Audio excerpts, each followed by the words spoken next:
Malachi chapter 3.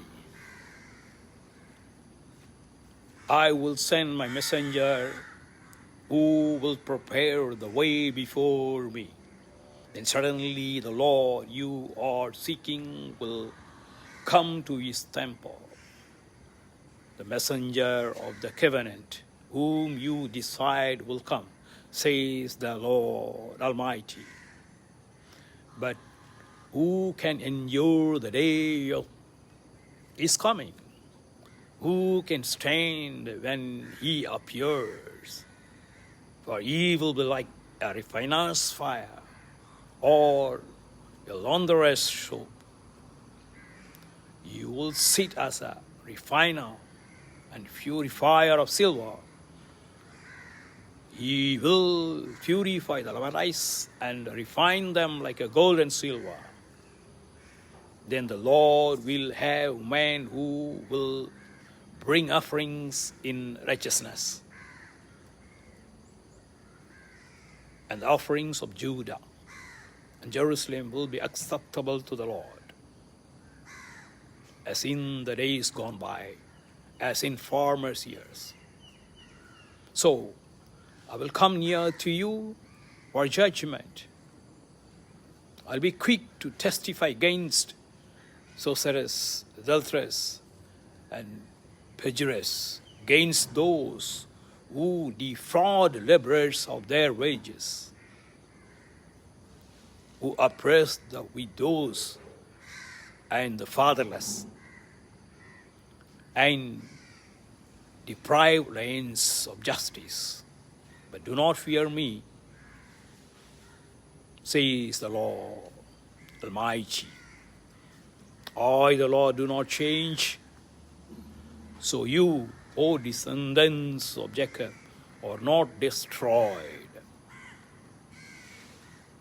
Ever since the time of your forefathers, you have turned away from my decrees and have not kept them.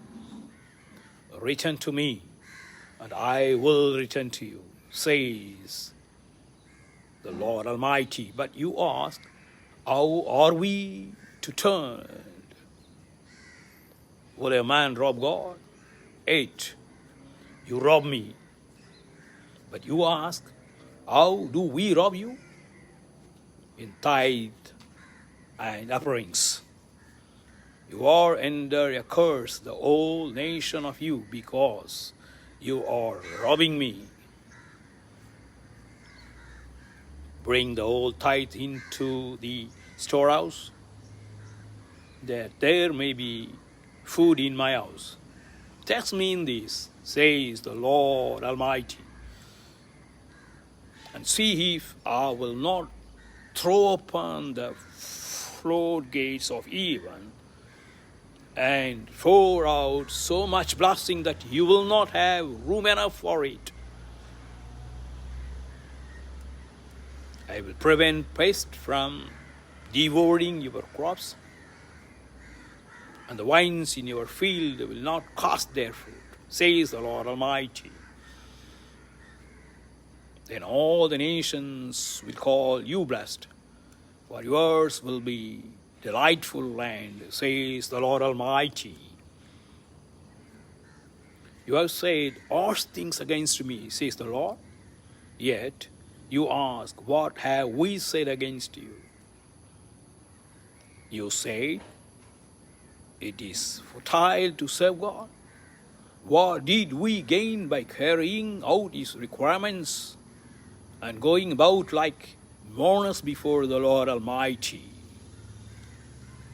But now we call the arrogant blessed. Certainly the evildoers prosper, and even those who challenge the God escape. Then those who fear God the Lord talked with each other, and the Lord listened and heard. A scroll of remembrance was written in his presence concerning those who fear the Lord and honor his name. They will be mine, says the Lord Mighty. The day when I make up my treasured possession, I will spare them, just as in compassion a man spares his son who serves him.